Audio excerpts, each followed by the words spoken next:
எங்கள் வாழ்வும் எங்கள் வளமும் மங்காத தமிழ் என்று சங்கே முழங்கு. எங்கள் பகைவர் எங்கோ மறைந்தார், இங்குள்ள தமிழர்கள் ஒன்றாதல் கண்டு பொங்கு தமிழர்க்கு இன்னல் விளைத்தால் சங்காரம் நிஜமென்று சங்கே முழங்கு. சங்கே முழங்கு, சங்கே முழங்கு, சங்கே முழங்கு.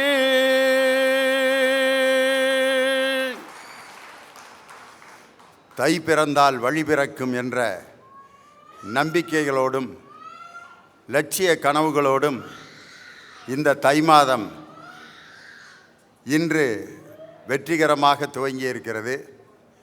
இந்த தை முதல் நாள் தான் தமிழர்களுக்கு புத்தாண்டு என்று தமிழர்கள் அனைவரும் மகிழ்ச்சியோடு கொண்டாடக்கூடிய தமிழ் புத்தாண்டு திருவிழாவினுடைய வாழ்த்துக்களை உலகம் முழுவதும் வாழ்ந்து கொண்டிருக்கக்கூடிய கோடான கோடி கலைஞர் தொலைக்காட்சியின் என் உயிரினும் மேலான ரசிக பெருமக்களுக்கு வாழ்த்துக்களை சமர்ப்பிப்பதில் மகிழ்ச்சி அடைகிறேன். ஒரு அருமையான தலைப்பில் இன்றைக்கி இந்த நல்ல நாளில் உங்களை சந்திப்பதற்கு மிகவும் மகிழ்ச்சி. ஒரு மனிதனுக்கு நிம்மதியும் மகிழ்ச்சியும் தருவது எந்திர வாழ்க்கையா இயற்கையான வாழ்க்கையா? அதுதான் தலைப்பு. இன்னைக்கு நிம்மதிக்கும் மகிழ்ச்சிக்கும் என்ன வித்தியாசம், அதை யோசனை பண்ணி பார்க்கணும். ஒரு ஹோட்டலில் போய் குடும்பத்தோடு சாப்பிட்றோம், மகிழ்ச்சி, அவ்வளோதான். கபாலி படத்தில் ரஜினி சார் சொன்ன மாதிரி மகிழ்ச்சி, அவ்வளோதான். அது சாப்பிட்டு முடித்தோன்னே ஒரு 15 நாளைக்கு அதை நினச்சி நம்ம சந்தோஷப்படுறது கிடையாது. அன்றைக்கி ஆர்டர் பண்ணுறோம், சாப்பிட்றோம், அடுத்த நாள் கேட்டால் என்ன சாப்பிட்டங்கிறது மறந்து போயிடும். ஒரு கிரிக்கெட் மேட்ச் பார்க்குறோம், அடுத்த மேட்ச் பார்க்குற வரைக்கும் அந்த மேட்சை பற்றி பேசிகிட்டு இருப்போம். அந்த மேட்ச்சில் யார் நல்லா விளாண்டாங்களோ அவங்கள பற்றி சந்தோஷமாக பேசுவான். அந்த மேட்ச் பார்க்குறது மகிழ்ச்சி. ஒரு மெரினா பீச்சில் குடும்பத்தோடு போய் உட்காந்து அங்கன வடையை வாங்கி தின்னுக்கிட்டு அந்த மிளகாய் பஜ்ஜி, வேர்க்கடலை, சுண்டல் அதை வாங்கி சாப்பிட்டுக்கிட்டு அப்படியே கொஞ்சம் நேரம் உட்காந்து இருந்துட்டு எந்திரிச்சு வருவான்.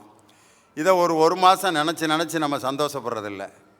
இதெல்லாம் மகிழ்ச்சி. ஒரு ஐஸ்கிரீம் வாங்கி திங்கிறான், இதெல்லாம் மகிழ்ச்சி. ஆனால் நிம்மதிங்கிறது ஒரு மனிதனுக்கு எப்போ கிடைக்கும்? இன்றைக்கி பார்த்தீங்கன்னா வரிசை எந்தெந்த இடத்துல வரிசையில் நிற்கணுமோ அந்த இடத்துல பூரா வரிசை பார்க்குறோம். ஒரு காலத்தில் எங்கே வரிசையில் நின்னான்னா வேலை இல்லாத பட்டதாரிகள் வேலை வாய்ப்பு அலுவலகத்தில் வரிசையில் நின்னான். பஸ்ஸு டிக்கெட்டு, ட்ரெயின் டிக்கெட்டை ரிசர்வ் பண்ணுறதுக்கு வரிசையில் நின்னாங்க. ரேஷன் கடையில் வரிசை, எங்கே பார்த்தாலும் வரிசை, கோயிலில் சாமி கும்பிட்றதுக்கு வரிசை, எல்லா இடத்துலையும் இன்றைக்கி வரிசை. இப்போ ஒரு புது வரிசை தொடங்கியிருக்கு. நம்ம பணத்தை நம்மளே எடுக்கிறதுக்கு வரிசையில் நின்றுக்கிட்டு இருக்கோம் பாருங்கள். இதுதான் இந்த ஆண்டினுடைய ஒரு புது வரிசை. இயற்கை வாழ்வா எந்திர வாழ்வா, அதுதான் இன்றைய விவாத பொருள். இன்றைக்கி நம்ம பயணம், ஏகப்பட்ட பயணங்கள் நம்ம மேற்கொள்கிறோம். 2 வீலர் பயணம் இருக்குது, 4 வீலர் பயணம் இருக்குது, பஸ்ஸு பயணம் இருக்குது, ட்ரெயின் பயணம் இருக்குது, கப்பல் பயணம் இருக்குது, விமான பயணம் இருக்குது. எல்லா பயணமுமே புறப்பட்ட இடத்துக்கு வந்து சேர்ந்துடும். எதுவுமே போய்கிட்டே இருக்கிறது இல்லை. இப்போ ஒரு 2 வீலர் எடுத்துக்கிட்டு ஒருத்தர் கிளம்பி போகிறாரு, எங்கே போகிற போயிட்டே இருக்க வேண்டியதான், திருப்பி நான் வரமாட்டேன் அப்படியே போயிட்டே இருக்கேன்ட்டு யாரும் இல்லை. திருப்பி எப்பயாவது அவர் புறப்பட்ட இடத்துக்கு வந்து ஆகணும். ஒரு பஸ்ஸு காலையில் 6 மணிக்கு புறப்பட்டுச்சுன்னா திருப்பி ஷெட்டுக்கு வந்துடும். விமானம் புறப்பட்டுச்சு, டேக் ஆஃப் ஆச்சுன்னா திருப்பி லேண்ட் ஆகணும். கப்பல் புறப்பட்டுச்சுன்னா திருப்பி புறப்பட்ட இடத்துக்கு வரணும். ஆனால் சேட்டலைட் இருக்குது பார்த்தீங்களா, அது புறப்பட்டுச்சுன்னா திருப்பி வரவே வராது, அங்கேயே தான் இருக்குது. அதனால் ஒரு மனிதனுடைய வாழ்க்கை பயணத்துக்கு போயிட்டு திரும்பி முதல் இடத்துக்கு வர்ற மாதிரி இல்லாமல் அவனுடைய பயணம் மேல் நோக்கி போய்கொண்டே இருக்க வேண்டும் என்று தான் எல்லோரும் விருப்பப்படுகிறோம். அதுக்கு இன்றைக்கி நமக்கு துணையாக இருப்பது எந்திரங்கள். நம்ம பயன்படுத்தக்கூடிய சின்ன சின்ன எந்திரங்கள்லேருந்து எல்லாமே நமக்கு ஒரு எந்திரமயமான வாழ்க்கையை உண்டாக்கியிருக்கு. ஆனால் மனிதன் இயற்கையான வாழ்க்கையை நோக்கி தான் இன்றைக்கி பயணம் பண்ணிக்கிட்டு இருக்கான். காரணம், இயற்கையினுடைய முக்கியமான சக்திகள் என்னென்னா நீர், நெருப்பு, காற்று. இது 3 தான் ரொம்ப முக்கியமானது. இந்த 3 மனிதனுடைய உடம்புக்குள்ளே இருக்குது. ஜீரணத்துக்கு பயன்படக்கூடிய உமிழ்நீர், அதை விட உணர்வுகளோடு சம்பந்தப்பட்டது நம்ம விடக்கூடிய கண்ணீர். கண்ணீரில் பல வகை இருக்குது, நீர்லேயும் பல வகை இருக்குது. மென்னீர், செந்நீர், வெந்நீர், கண்ணீர், பன்னீர். பன்னீரில் அது அது வேற. அது எனக்கு கண்ணீர்னொன்னா அடுத்து பன்னீர்னு வந்துருச்சு, அதுக்கு நான் பொறுப்பு இல்லை. அதனால் நீரில் பல வகை இருக்குது. அதில் அந்த கண்ணீர் இருக்குது பார்த்தீங்களா, அது எப்பப்போ வரும்னு நம்ம யோசிப்போம். மகிழ்ச்சியாக இருக்கிறப்ப ஒருத்தன் கண்ணீர் விடுவான், அதுக்கு பேர் ஆனந்த கண்ணீர்னு பேர். வேதனைப்படுறப்ப ஒரு கண்ணீர் விடுவான், அதுக்கு பேர் வேதனை கண்ணீர். அந்த வேதனை கண்ணீரை நம்ம டேஸ்ட் பண்ணி பார்த்தோம்னா உப்பு கரிக்குமா. ஆனால் ஆனந்தத்தின் போது விடக்கூடிய கண்ணீர் எந்த டேஸ்ட்டும் இல்லாமல் இருக்கான். ஆனால் இப்போ சில பேர் விடுற கண்ணீர் எந்த கண்ணீரில் சேர்றதுன்னே தெரில. எதுக்கு அழுகிறாங்க, ஏன் அழுகிறான், என்னத்துக்காக காரணம் இல்லாமல் அழுகுதுகளா இல்லையான்னு கண்டுபிடிக்க முடியல. திடீர்னு அப்படிங்கிறாங்க, கண்ணீரே வரமாட்டேங்குது. அழுக முயற்சி பண்ணுறாங்க, கண்ணீர் வரமாட்டேங்குது. அப்போ நீங்கள் அந்த அழுகையினால் எவ்வளோ பாதிக்கப்பட்டிருந்தா நான் அதை பற்றி பேசணுன்னே இவ்வளோ பெரிய கைதட்டு வரவேற்பு இருக்குது பார்த்தீங்களா. இன்றைக்கி பார்த்தீங்க அப்படின்னு சொன்னால் காலம் எப்படி மாறி போச்சு அப்படின்னு சொன்னால், சாமிக்கு பக்கத்தில் இருக்கக்கூடிய அந்த உண்டியலுக்கு கூட பெரிய போட்டு போட வேண்டியிருக்கு. சாமியை தங்கத்தில் செஞ்சு அதை பெரிய போட்டு போட்டு 2 குறுக்காவை நிறுத்த வேண்டியிருக்கு. சாமிக்கே இன்றைக்கி பாதுகாப்பு கொடுக்க வேண்டிய சூழ்நிலை வந்துருச்சு. அந்த நிலைமையில் தான் இன்றைக்கி நாடு இந்த நேரத்தில் இன்றைக்கி ஒரு தை திருநாளை, உங்கள் பொங்கல் திருநாளை சந்திக்குது. இந்த விவசாயிகளை பற்றி எத்தனையோ பாட்டு, அது இன்றைக்கி பார்த்தீங்கன்னா எல்லா டிவிலையும் இந்த பாட்டுகளை தான் போட்டுக்கிட்டே இருப்பாங்க. ஆரோடும் மண்ணில் எங்கும் நீரோடும், தேரோடும் எங்கும் நம்ம தேரோடும், போராடும் வேளை இல்லை யாரோடும் பேதம் இல்லை, ஊரோடு சேர்ந்துண்ணலாம். ஆரோடும் மண்ணில் எங்கும் நீரோடும், தேரோடும் எங்கும் நம்ம தேரோடும். இந்த பாட்டு பழனியில் பாடியிருப்பாங்க. அடுத்து ஒரு பாட்டு இருக்கான், நவராத்திரியில் சிவாஜி கணேசன் விவசாயியை படிப்பார். போட்டது முளைச்சதடி கண்ணம்மா, கேட்டது கிடைச்சதடி சின்னம்மா, கை நிறைய கேட்டது கிடைச்சதடி சின்னம்மா. இப்போ நீங்கள் பாட்டு கைதட்டுறீங்களா, பாட்டில் வர்ற ஒரு வார்த்தைக்கு கைதட்டுறீங்களான்னு தெரில. கேட்டது அப்போ கிடச்சிருச்சுன்னு நீங்கள் முடிவு பண்ணிட்டீங்க, சரி இருக்கட்டும். அடுத்து பார்த்தீங்கன்னா இன்னொரு பாட்டு, விவசாயிகளுக்குன்னே போட்ட பாட்டு, மக்களை பாடிய மருதகாசி பாடியிருப்பார். ஏர்முனைக்கு நேர் இங்கே எதுவுமே இல்லை, எங்கும் நம்ம வாழ்விலே பஞ்சமே இல்லை, நெற்றி வேர்வை சிந்தினோமே முத்து முத்தாக, அது நெல்மணியாய் காய்ச்சிருக்கு கொத்து கொத்தாக, பக்குவமாய் எடுத்து அதை கட்டு கட்டாக நீக்கி பதறி நீக்கி சேர்த்திடுவோம் முத்து முத்தாக. ஏர்முனைக்கு நேர் இங்கே எதுவுமே இல்லை, எங்கும் நம்ம வாழ்விலே பஞ்சமே இல்லை, பூமியிலே மாறியெல்லாம் சூரியனாலே, பூமியிலே மாறியெல்லாம் சூரியனாலே, பயிர் பூப்பதும் காய்ப்பதும் மாறியனாலே அப்படின்னு பாடியிருப்பார். அதில் ஒரு அழகான கற்பனையை மருதகாசி சொல்லியிருப்பார். அந்த நெல் பயிர் அப்படி சாஞ்சிருக்கிறத பார்த்துட்டு, வளர்த்து விட்ட பருவ பெண் போல் உனக்கு வெட்கமா, சும்மா வளைஞ்சு நின்று பார்க்கிறியே தரையின் பக்கமா, உன்னை வளர்த்து விட்ட தாய்க்கு தரும் ஆசை முத்தம்மா, என் மனைக்கு வர காத்திருக்க நீ என் சொத்தம்மா, ஏர்முனைக்கு நேர் இங்கே எதுவுமே இல்லை. இப்படி பாட்டெலாம் இருக்குது. ஆனால் விவசாயிகளுடைய நிலைமை இன்னைக்கு எப்படி ஆகிட்டு இருக்கு, இந்த பாட்டு பாடுற நிலைமையிலே இருக்காங்க. சம்பா, குறுவை போன்ற அந்த சாகுபடி செய்யக்கூடிய விவசாயிகள் இன்றைக்கி இரத்த கண்ணீர் வடித்து வாழ்வையே இழந்து கொண்டிருக்கக்கூடிய நேரத்தில் தான் இன்றைக்கி நம்ம இந்த பொங்கல் திருநாளை கொண்டாடுறோம். அப்படி நமக்காக அந்த விவசாயத்தை செய்து உயிர் நீத்த அந்த விவசாயிகளுக்கு உண்மையிலே நம்ம கடவுளுக்கு நிகராக நன்றி செலுத்தப்பட வேண்டியவர்கள் நமக்கு சோறு கொடுத்து கொண்டிருக்கக்கூடிய அந்த உழவர் பெருமக்களுக்கு தான், அவர்களுக்கு தான் இன்றைக்கி நம்ம நன்றி சொல்ல கடமைப்பட்டிருக்கிறோம். இன்றைக்கி பார்த்தீங்கன்னா ஒரு ஊரில் கோயிலில் சாமி கும்பிட்டு இருந்தாங்க. அந்த சாமி கும்பிட்டு இருக்க ஆளுங்க பூரா போய் சாமி நீ தான் எங்களுக்கு எல்லாம், சாமி சாமி எனக்கு எல்லாம் நீ தான் செய்யணும், பிள்ளைகளுக்கு படிப்பு நீ தான் கொடுக்கணும், என் வீட்டுக்கு நீ தான் நல்லபடியாக அப்போ காப்பாற்றணும், என் மனைவிக்கு சோகமில்லை அதுக்கு எல்லாம் நீ தான் சாமி சாமி சாமி சாமின்னு கும்பிட்டுக்கிட்டு இருந்தாங்க. ஒரு நாள் என்ன ஆகிப்போச்சு, அந்த சாமி சிலையை திடீர்னு ஒரு கல் மேலே விழுந்து அந்த சாமி சிலை உடையிற நிலைமைக்கு வந்துருச்சு. உடனே ஒரு குரூப் அந்த சாமி சிலையை கொண்டு போய் ஒரு 75 நாள் வச்சுருந்து நான் ஒரு கணக்காக சொன்னேன். அதுக்கப்புறம் அந்த உடஞ்ச சிலையை சரி பண்ண முடியாமல் சுக்கு நூறாக நொறுக்கி வெளியில் தூக்கி போட்டாங்க. ஐயையோ இந்த சிலையை வச்சு தானேயா நம்ம பொழைச்சிக்கிட்டு இருந்தோம், இப்படி ஆகிப்போச்சு இந்த சிலையோட நிலமை. இப்போ கோயிலில் உண்டியல் வருமானம் போயிடும், நம்மளுடைய பொழப்பே போயிடும் ஐயா, என்னடா ஐடியா பண்ணலான்ட்டு திருப்பி கோயிலுக்கு வந்திருக்காங்க. அந்த சிலைக்கு பின்னால் ஒரு 20-30 வருஷமாக ஒரு கல் சும்மாவே கடந்திருக்கு. ஒரு கல் படக்குன்னு பார்த்தாங்க, ஐடியா பண்ணாங்க, மாப்பிள்ளை கல்லை மேட்ரு பண்ணிடுவோம்டா அப்படின்ட்டு. உடனே அதை சாமின்னு கும்பிட்டா சந்தேகப்படுவாங்கன்ட்டு சின்னச்சாமி சின்னச்சாமி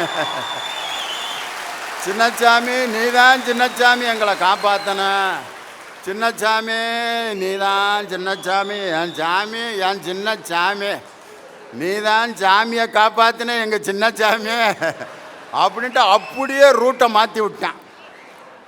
டக்குன்னு அந்த கல்லுக்கு ஒரு விபூதி அடித்தான், குங்குமத்தை போட்டான், சின்னச்சாமின்னு பரப்பி விட்டாங்க. எல்லாம் கும்பிட்டுக்கிட்டு இருக்காங்க. இப்போ எதை சாமிக்கு பின்னாடி சும்மா கிடந்த கல்லை நான் ஒரு ஊரில் நடந்ததை சொல்லிக்கிட்டு இருக்கேன். நீங்கள் வேறு எதையும் நினச்சி என்னைய சிக்கல் உண்டாக்கிறாதீங்க. இந்த ஊரில் தான் இன்றைக்கி நம்ம உட்காந்து நம்ம இந்த தலைப்பை பேசிக்கிட்டு இருக்கோம். நிம்மதியும் மகிழ்ச்சியையும் தருவது எந்திர வாழ்க்கையா இயற்கையான வாழ்க்கையா? அருமையான தலைப்பு. நல்லா பேசுகிறதுக்கு 6 பேர் வந்திருக்காங்க. நல்ல கருத்து மிகுந்த பேச்சினை உங்களுக்கு வழங்க வந்திருக்கிறார்கள். எந்திரங்கள் இன்றைக்கி நம்ம அதை விட்டு இன்றைக்கி வாழ முடியாது. கையில் நம்ம உடம்புக்குள்ளேயே இப்போ நம்ம பாக்கெட்டில் நம்ம உடம்புல என்னென்ன எந்திரம் வச்சுருக்கோம்னு கணக்கு பார்த்தீங்கன்னா, பேனா ஒரு எந்திரம், நம்ம போட்டிருக்க கண்ணாடி ஒரு எந்திரம், இதை எல்லாத்துக்கும் மீறி செல்ஃபோன்னு ஒரு எந்திரம், வீட்டுக்கு நம்மளை கொண்டு போகக்கூடிய 2 வீலர் ஒரு எந்திரம், காரில் வந்திருந்தால் கார் ஒரு எந்திரம். எந்திரங்கள் இல்லாத வாழ்க்கையை இன்றைக்கி நினச்சி கூட பார்க்க முடியல. இருந்தாலும் ஒரு மனிதன் இயற்கையான வாழ்க்கையை நோக்கி இன்றைக்கி பயணம் போயிட்டுருக்கான்.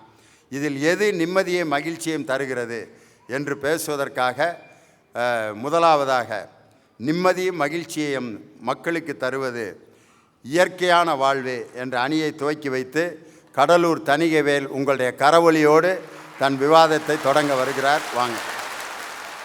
நடுவர் அவர்களே, இயற்கை வேளாண் விஞ்ஞானி, தன் வாழ்நாள் எல்லாம் விவசாயத்திற்காகவும் இயற்கை விவசாயத்திற்காகவும் அர்ப்பணித்த நம்மாழ்வார் அவர்கள் அற்புதமாக ஒரு வரியை சொல்லுவார்.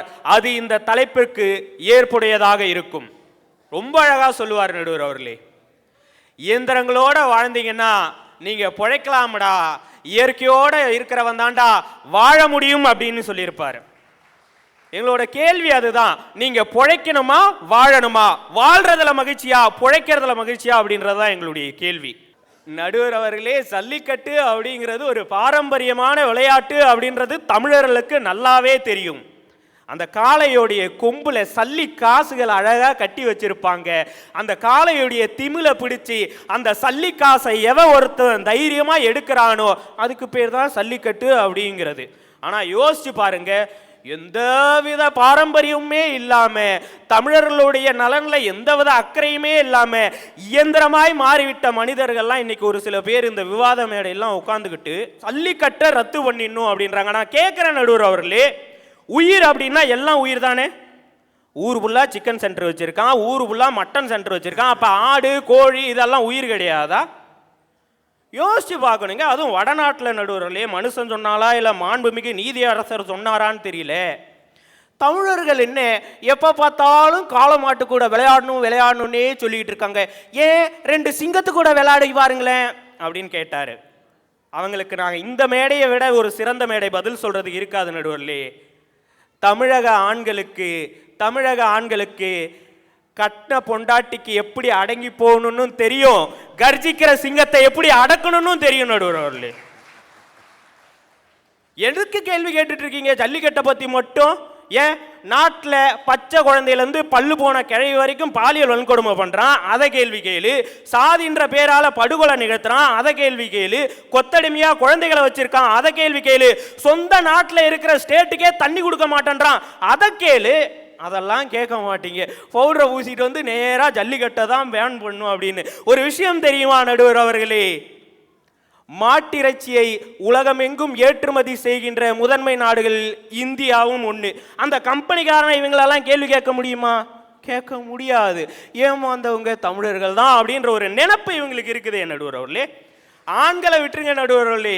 வைரமுத்து அழகா சொல்லியிருப்பாரு, உள்ள திறத்தினால் வீர மரத்தினால் பழைய முரத்தினால் புலியை துரத்தினால் வீர தமிழச்சி அப்படின்னு சொல்லியிருப்பாரு. எங்க பெண்களே போதும் நடுவர் அவர்களே வீரத்திற்கு எடுத்துக்காட்டு. ஆனால் அந்த இயற்கையான சல்லிக்கட்டை அழிச்சுவிட்டு வீடியோ கேமாக வீட்டில் செட்டப் பண்ணி கொடுத்து குழந்தைகளுடைய வீரத்தை முடக்கி போடுறாங்க நடுவர்களே. ஏன் இப்படி சல்லிக்கட்டை எதிர்க்கிறீங்க? அது நம்மளுடைய பாரம்பரிய விளையாட்டு, நம்மளுடைய இயற்கையாக காலங்காலமாக விளையாடிட்டு இருந்த விளையாட்டுன்னு அவங்க சொன்ன ஒரே பதில், காளமாடு முட்டி ஆண்கள்லாம் உயிரிழக்கிறாங்க, உயிரிழப்பை தடுப்பதற்காகத்தான் நாங்கள் சல்லிக்கட்டை தடை செய்கின்றோம். சல்லிக்கட்டுனால உயிரிழப்பு ஏற்படுதுன்னா அப்ப டாஸ்மாக்ல கிடைக்கிறதெல்லாம் என்ன சத்துட்டானிக்கா? நடுவர் அவர்களே, இயற்கையோட இருக்கிற எங்களுடைய கடலூர் மாவட்டத்தில் இருக்கிற கிராமத்துலலாம் என் தாத்தா விவசாயம் பண்ணிட்டு வந்து வீட்டில் உட்காருவாருங்க. என் பாட்டி அழகாக அந்த சாப்பாடை போட்டு என் தாத்தாவுக்கு அப்பப்போ ஊட்டி கூட விடுவாங்க. அவர் சாப்பிட்டு முடித்த உடனே அந்த அழுக்கு சுருக்கு பையிலேருந்து 2 வெத்தலையை எடுத்து மடித்து அழகாக அவர் வாயில் கொடுப்பாங்க. அவர் அதை சாப்பிட்டு ஓய்வெடுத்தார். இது என் தாத்தா காலம், இயற்கையோடு வாழ்ந்த காலம். இன்றைக்கி எங்கள் அப்பா காலம். எங்கள் அப்பாவும் வராரு, எங்கள் அம்மா ஃப்ரிட்ஜிலேருந்து எடுத்து கொடுக்குறாங்க, சாப்பிட்றாரு. சாப்பிட்டு முடிச்ச அடுத்த செகண்ட் எங்கள் அம்மா ஒரு பர்ஸை ஓப்பன் பண்ணுவாங்க. இது ப்ரெஷர் டேப்லெட், இது பிபி டேப்லெட், இது டைஜஷன் டேப்லெட், அதுக்கப்புறம் கேஸ் ட்ரபிள் வராமல் இருக்கிறதுக்கு இதை குடிங்க அப்படின்னு சிறப்பை கொடுத்துட்டு இருக்காங்க. நடுவர்களே, ஒரு புள்ளி விவரம் சொல்கின்றது, இயந்திரத்தனமாய் மாறி வருகின்ற இந்த மனித இனம் இயற்கையை விட்டு புறந்தள்ளி விட்டு நுகர்வு கலாச்சாரத்தில் தன் வாழ்க்கையை அர்ப்பணித்து கொண்டு வருகின்ற இந்த கலாச்சாரம் பெருகினால் 2020 மருந்து மாத்திரை வாங்கிறதுக்கு மட்டுமே இந்தியாவில் 28,000 கோடி தேவைப்படும் சொல்றான் நடுவர்களே. எங்க தாத்தாவுக்கு எங்க பாட்டி வெத்தலை கொடுத்தாங்க, எங்க அப்பாவுக்கு எங்க அம்மா டேப்லெட் கொடுத்தாங்க. எனக்கு வருங்காலத்தில் என் பொண்டாட்டி எதை கொடுப்பான்னு நினைச்சாலே பயமா இருக்கு நடுவர்களே. சமீபத்தில் வர்தா புயல் வந்தது நடுவர்களே. சென்னை புரட்டி போட்ட ஒரு வெள்ளம் தான். ஆனால் ஏன் அப்படின்னு யோசிச்சு பார்த்தீங்களா? இவ்வளவு பெரிய இழப்பை நாம் ஏன் சந்திச்சிருக்கிறோம் அப்படின்னு யோசிச்சு பார்த்தீங்களா? ஏன்னா பாரம்பரியமாக நம்மக்கிட்ட இருந்த பூவரசு மரம், மாமரம் எல்லாத்தையும் அழிச்சு விட்டு தூங்கு மூஞ்சி மரம், குல்முகர் மலர்னு எல்லாத்தையும் கொண்டு வந்து அந்த மரத்தை நட்டு வச்சு நடுவர்களே, இன்னைக்கு இருக்கிற சின்ன பசங்கிட்ட போய் பூவரச மரம்னா என்னன்னு கேட்டா அப்படின்னா என்னன்னு கேட்குறான் நடுவர்களே. சென்னையில் எங்கள் ஊரில் வந்து பாருங்க நடுவர்களே, ஆர்டின் ஷேப்பில் அழகாக இருக்கும் அந்த மரத்தினுடைய இலையெல்லாம், அது அழகாக சுற்றி பிபிஎல்லாம் ஊதுவோம் நடுவர்களே. நாங்கள் இன்னைக்கு இவன் நட்ட மரத்தினால இந்த சமூகத்தில் இப்போ பெய்யறது எதுவுமே பருவமழை கிடையாதுங்க. பருவமழை பருவமழை போச்சுன்றான். இப்போ பெய்யறதெல்லாம் பருவமழை கிடையாது, புயல் மழை மட்டும்தான் நடுவர்களே பெஞ்சிட்டு இருக்கு. அந்த காலத்தில் எங்கள் ஊர்லாம் நடுவர்களே, அந்த சாலையினுடைய ஒரு பகுதியில் எல்லாம் அழகாக புளிய மரங்களை நட்டுக்கிட்டே வருவாங்க நடுவர்களே. எதுக்கு அந்த புளிய மரம்னு என் தாத்தாட்ட கேட்டேன். டேய், சில பேர்லாம் நடந்தே வருவாங்க, நடந்தே வரும்போது தண்ணி தாகம் எடுக்கும், அப்போ கடையெல்லாம் இருக்காது, இந்த புளிய மரத்தில் சரசரன்னு ஏறுவான், ஒரு நல்ல புளியங்காவை எடுத்து கடிப்பான், கடிக்கும் போது அவன் வாயில உமிழ்நீர் சுரக்கும், உமிழ்நீர் சுரந்துச்சுன்னா அந்த உமிழ்நீரை அருந்தியபடியே அவன் நெடுந்தூரம் நடந்து போய் தண்ணீர் குடிப்பான்டா, இதுக்கு தாண்டா புளிய மரத்தை நட்டு வச்சோம் அப்படின்னு சொன்னாங்க. இயற்கையோட வாழ்ந்த என்னுடைய விவசாயிகளை பற்றி சொன்னாதான் நடுவர்களே இந்த தைத்திரு நாளே நிறைவு பெறும். கர்நாடக மாநிலத்திற்கு 1800 கோடி மத்திய அரசாங்கம் 5/1/2017 ஒப்புதல் கொடுத்திருக்காங்க நடுவர்களே. நான் ஏன் விவசாயிகள் அங்க பாதிக்கப்பட்டிருக்காங்க அவங்களுக்கு மட்டும் 1800 கோடி கொடுத்திருக்கிறீங்க அப்படின்னு கேட்கல. 100 விவசாயிகள் என் தமிழ்நாட்டில் இறந்து போயிட்டானே, எங்களுக்கு ஏன்யா கொடுக்கலன்னு தான் நடுவர்களே நாங்க கேட்கிறோம். இலங்கையில நடந்தது இனப்படுகொலைன்னு சொல்றாங்களே. 2014 2016 வரைக்கும் இந்தியாவில் 2 லட்சம் விவசாயிகள் இறந்து போயிருக்காங்க நடுவர்களே. இலங்கையில நடந்தது மட்டும் இனப்படுகொலை அல்ல, விவசாயம் என்ற இனத்தையே படுகொலை செஞ்சிருக்கீங்கன்னா இந்தியாவிலையும் இனப்படுகொலை தான் நடந்துட்டு இருக்கு. ஐரோப்பிய நாட்டில எல்லாம் விமானத்தை உற்பத்தி பண்றான், பீரங்கி டேங்குகளை உற்பத்தி பண்றான், வான ஊர்திகளை உற்பத்தி பண்றான் நடுவர்களே. ஆனா அதே ஐரோப்பிய நாட்டில இருந்து தான் வந்து திருப்பூர்ல டவுசர் வாங்கிட்டு போறான். நமக்கெல்லாம் ஒரு பெருமை, எங்க ஊர்ல வந்து தாண்டா ஐரோப்பிய நாட்டிலேயே டவுசர் வாங்கிட்டு போறாங்க அப்படின்னு. யோசிச்சு பாருங்க, ஐரோப்பியக்காரன் என்ன முட்டாளா? டேய், நீங்க சாயப்பற்ற வச்சு உங்களுடைய நிலத்தை எல்லாம் வீணாக்கி உங்களுடைய விவசாயத்துல எல்லா பாதிப்பையும் ஏற்படுத்திக்கிங்க, உங்க கிட்ட இருக்கிற நலனை மட்டும் நாங்க எடுத்துக்கிறோம் அப்படின்னு மற்ற நாட்டுக்காரெல்லாம் விழிச்சுக்கிட்டான். மக்களே, உங்ககிட்ட கேட்கறதெல்லாம் இது ஒன்று மட்டும்தான். நீங்க பானையில பொங்கல் வச்சாலும் சரி, குக்கரில் பொங்கல் வச்சாலும் சரி, அதில் அரிசியை போடும்போது நம்ம நாட்டு விவசாயிகளை நினச்சிங்க, உங்கள் வாழ்க்கை நல்லபடியாக இருக்கும்னு சொல்லி நல்லதொரு வாய்ப்பிற்கு நன்றி பாராட்டியிடம் வருகின்றேன். நன்றி, வணக்கம். நிம்மதி மகிழ்ச்சியும் தருவது இயற்கையான வாழ்க்கை தான் அப்படின்னு சொல்லி எல்லாத்தையும் கொண்டு வந்து ரொம்ப அழகாக பேசினார். இன்றைக்கி பார்த்தீங்கன்னா மிஷினில் பல வகை இருக்கும். உலகம் சுற்றும் வாலிபனுங்கிற படத்தில் ஒரு மிஷின் காமிச்சிருப்பாங்க, உண்மையை வரவழைக்கிற மிஷின் அப்படின்னு. ஒரு மிஷினே கிடையாது, அதில் எம்ஜிஆர் உருவாக்கியிருப்பார் அப்படி ஒரு மிஷினை. சலூன் கடை சேர் மாதிரி ஒன்று இருக்கும், அதில் தலையில் இப்படி ஒரு ஹெல்மெட் மாதிரி ஒன்றை மாட்டி அப்படியே சுற்றி விடுவாங்க. சுத்த அவர் உண்மையை சொல்லுவாருன்ட்டு. அப்படி ஒரு மிஷின் இப்போ கண்டுபிடிச்சாங்கன்னா ரொம்ப சந்தோஷமாக இருக்கு. ஒரு 2-3 பேரை உட்கார வச்சு சுத்த விட்டோம்னா பல உண்மைகள் இன்றைக்கி வெளியே வந்துடும். என்ன நடந்துக்கிட்டு இருக்குன்னே தெரியாமல் இன்றைக்கி எந்திரம், அப்படிப்பட்ட எந்திரம் இன்றைக்கி இல்லை. ஆனால் நம்ம சினிமாவில் மட்டும் அப்படிப்பட்ட எந்திரத்தை நம்ம பார்க்கலாம். மிஷினுகளோட வாழ்ந்து வாழ்ந்து அவனும் மிஷினாகவே இன்றைக்கி மாறிட்டான். இயல்பான ஒரு நகைச்சுவை, இயல்பான ஒரு வாழ்க்கை இன்றைக்கி இல்லை. சிரித்த முகங்களை இன்றைக்கி பார்க்குறது ரொம்ப அபூர்வமாகி போச்சு. எப்படி சாப்பிட்றோம், சீரியஸாக சாப்பிட்றது கூட சீரியஸாக சாப்பிட்றது. அதே மாதிரி மகிழ்ச்சிக்காக போக வேண்டிய இடத்துக்கு கூட ரொம்ப சீரியஸாக ஹனிமூன் போகிறாங்க. ஒரு புது கல்யாணம் முடித்தவங்க 2 பேரும் தான் பூ வேணுமாங்கிறத கூட எப்படி கேட்குறான் தெரியுமா? அந்த புது மனைவிகிட்ட பூ வேணுமா, அது வாங்கி கொடுங்க. தூரத்தில் இருந்து பார்த்தா விஷம் வைக்கட்டா அப்படின்னு கேட்குற மாதிரி இருக்கு, வச்சு கொள்ளுங்க அப்படிங்கிற மாதிரி இருக்கு. ஆனால் கேட்குறது பூவு. பூ கேட்குறத எப்படி கேட்கணும் மனைவி கிட்ட? தா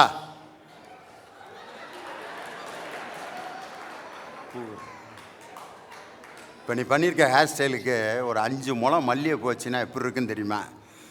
5 முழம் எதுக்கு அவ்வளவு? ஒரு 2 முழம் வாங்குங்க போதும். இருக்கட்டும், புதுசாக இப்போ வாங்கி கொடுத்துக்கிட்டா தான் அப்புறம் போக போக முழம் குறைஞ்சிக்கிட்டே போங்க. வாங்கிக்கடி. ஹனிமூன் போகிறப்ப இப்படி தான் பேசிக்கிட்டு வரணுமே ஒழிய அங்கே போய்கிட்டு ஒரு மனிதன் இன்னைக்கு இயல்பு தன்மையவே மாற்றிக்கிட்டான் அப்படின்னு சொல்லி தான் ரொம்ப அருமையாக கடலூர் தணிகவேல் பேசினார். நீ அதுக்கு பதில் சொல்லணும். எந்திர வாழ்க்கை தான் அப்படிங்கிற அணிக்கு மதுரை சங்கர் உங்களுடைய கரவொலியோடு மேடைக்கு வருகிறார். வாங்க சங்கர். தை பிறந்தால் வழி பிறக்கும் என்று சொல்லுவார்கள். நமக்கெல்லாம் ஒரு புது வழி பிறந்திருக்கிறது. அது தை காட்டிய வழி அல்ல, தலைவர் கலைஞர் அவர்கள் கை காட்டிய வழி.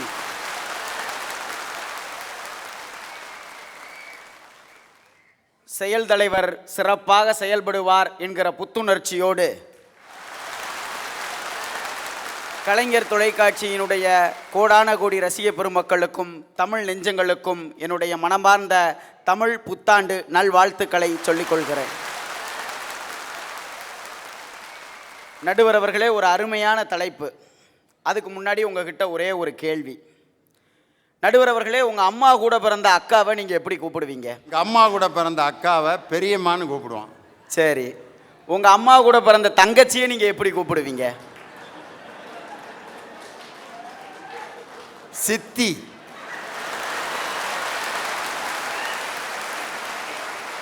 எங்கடி என் வாயை பிடுங்கணும்னு நினச்சேல.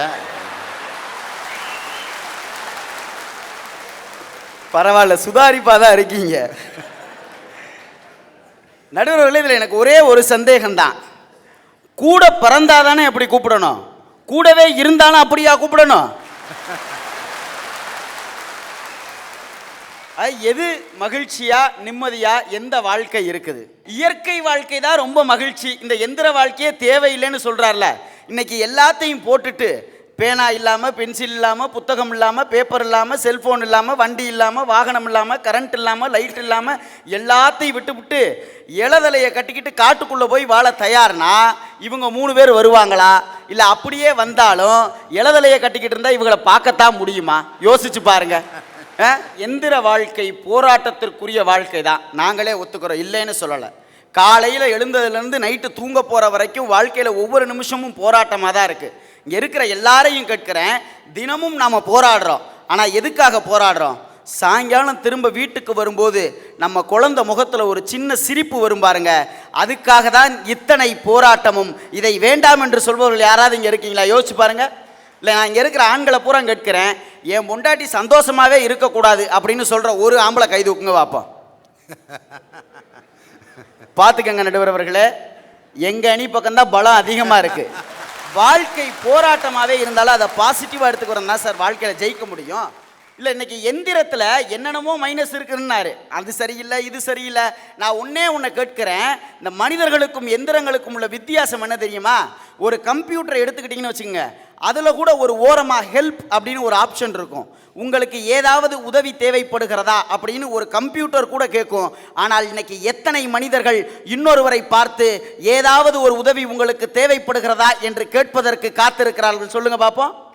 அட, ஒரு கம்ப்யூட்டர் கூட சொல்லும் சார், தாங்கிட்ட வைரஸ் இருந்தால் எரர் இருக்குன்னு சொல்லும். தன்னுடைய குற்றத்தை ஒத்துக்கொள்ளுகிற மனப்பான்மை எந்திரங்களுக்கு இருக்கிறது, எத்தனை மனிதனுக்கு இருக்கிறது? நடுவர்களே, நீங்கள் என்னைய பாருங்க, நான் எவ்வளவு ஸ்மார்ட்டாக இருக்கேன். இதுக்கெல்லாம் சிரிச்சா என்ன பண்ணுறது? உண்மையை தானே சொன்னேன். நீயும் சொல்லி சொல்லித்தான் பார்க்குற, உனக்கு இன்னும் பொண்ணே கிடைக்க மாட்டேங்குது. அதெல்லாம் மற்றவங்க சொல்லணுமையா, நீயே உன்னைய பார்த்து நான் ஸ்மார்ட்டாக இருக்கேன்ல அப்படின்னு சொல்லக்கூடாது. சரி, நீங்களே ஒரு தடவை சொல்லுங்க. நீ ஸ்மார்ட்டாக இருக்கையா. 2017 உனக்கு கல்யாண வருஷமாக இருக்கட்டும். இல்லை, எங்கள் அணியை பாருங்க எவ்வளவு ஸ்மார்ட்டாக இருக்குன்னு. ஸ்மார்ட்டுங்கிற வார்த்தைக்கு முதல்ல அர்த்தம் என்னன்னு அந்த அணிக்கு தெரியுமா? தயவு செஞ்சு எல்லாரையும் பாருங்க. இன்னைக்கு எந்திர உலகத்தில் மிகப்பெரிய ஆதிக்கம் எங்கே தெரியுமா இருக்குது? இந்த ஸ்மார்ட்டுங்கிற வார்த்தையில் தான் இருக்குது. ஃபோன், ஸ்மார்ட் ஃபோன் வந்துருச்சு. கார், ஸ்மார்ட் கார் வந்துருச்சு. 2 வீலர்லேயே ஸ்மார்ட் 2 வீலர் வந்துருச்சு. டிவியில் ஸ்மார்ட் டிவி வந்துருச்சு. அட, வாட்சில் கூட ஸ்மார்ட் வாட்ச் வந்துருச்சு. இதையெல்லாம் விட தென்கொரியாவில் சாங்டோன்னு ஒரு நகரமே ஸ்மார்ட் நகரமாக உருவாக்கி இருக்கிறாங்க. ஸ்மார்ட் என்கிற வார்த்தை உலகம் முழுக்க பரவி கிடக்கிறது. அதனுடைய மிகப்பெரிய உச்சம் என்ன தெரியுமா? நமக்கெல்லாம் வாழ்க்கையை எந்திரங்கள் எளிதாக்கி இருக்கிறது என்பதனுடைய அர்த்தம் தான். பரபரப்பாக இருக்குங்கிறாங்க எந்திர வாழ்க்கை. ஆமாம், பரபரப்பாக தான் சார் இருக்குது. ரத்தம் பரபரப்பாக ஓடினாதான் இதயமே சுறுசுறுப்பாக இயங்கும். பரபரப்பு ரத்தத்தில் இல்லைன்னு வச்சுக்கோங்க, நம்ம வாழ்க்கை அதோட முடிஞ்சு போச்சுன்னு அர்த்தம். பரபரப்பான வாழ்க்கை தான் சார் எப்பயுமே மகிழ்ச்சியாக இருக்கும். இன்னைக்கு விவசாயிகளினுடைய நிலைமையை யோசிச்சு பாருங்க, எவ்வளவு கஷ்டமாக இருக்குன்னு விவசாயிகளுடைய நிலைமை. இன்னைக்கு இயற்கையே விவசாயிகளை ஏமாத்திருச்சு. இதே மாதிரியான ஒரு சூழல் முன்னாடியும் நடந்தது. விவசாயிகளை இயற்கையே ஏமாத்திருச்சு. மழை இல்லை, என்ன பண்ணுறதுன்னு தெரியல. ஆனால் அன்றைக்கு முதலமைச்சராக இருந்த தலைவர் கலைஞர் ஒரு ஆணையை பிறப்பித்தார். என்ன தெரியுமா? விவசாயிகளுக்கெல்லாம் இலவச மின்சாரத்தை கொடுங்கன்னு சொன்னார். அட, இயற்கை ஏமாத்தினா என்னையா, எந்திரத்தின் உதவியாக விவசாயத்தை காப்பாற்றுவோம்னு நினச்சாரு. என்ன தெரியுமா சொன்னார்?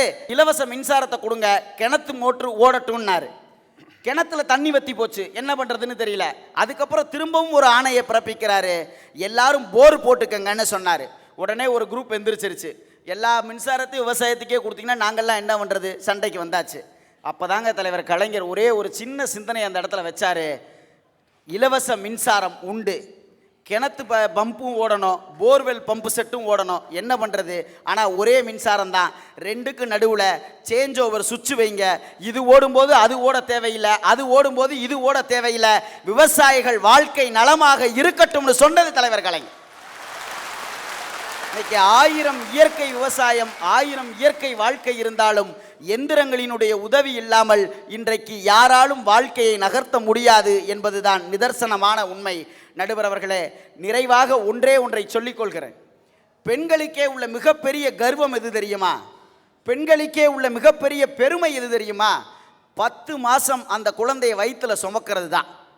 10 மாதம் குழந்தையை வயிற்றில் சுமக்கிறப்போ அந்த பொண்ணு என்னென்னலாம் நினச்சி சந்தோஷப்படுவா? அந்த குழந்தை உதைக்கும், ஏங்க நம்ம குழந்தை உதைக்கிறா. அந்த குழந்தை பெறலும், ஏங்க நம்ம குழந்தை பெறலுது. இப்படி தொட்டு தொட்டு பார்த்து அந்த பொண்ணு சந்தோஷப்படுவா. ஆனால் இது பெண்ணுக்கு மட்டுமே அந்த சந்தோஷமான உணர்வு இருக்கும். ஆனால் இதையும் எங்களுடைய எந்திரம் உடைச்சது. எப்படி தெரியுமா? இன்னைக்கு வெளிநாட்டில் ஒரு கருவி கண்டுபிடிச்சிருக்கான் நடுவர் அவர்களே, பெர்கனன்சிவ் பெல்ட் அப்படின்னு ஒரு பெல்ட் கண்டுபிடிச்சிருக்கான். இதை என்ன பண்ணுவாங்கன்னா, கர்ப்பமாக இருக்க பெண்கள் வயிற்றில் அந்த பெல்ட்டை கட்டிடுவாங்க. அதே மாதிரி சென்சார் உள்ள ஒரு பெல்ட்டை ஆண்கள் வயிற்றிலையும் கட்டிடுவாங்க.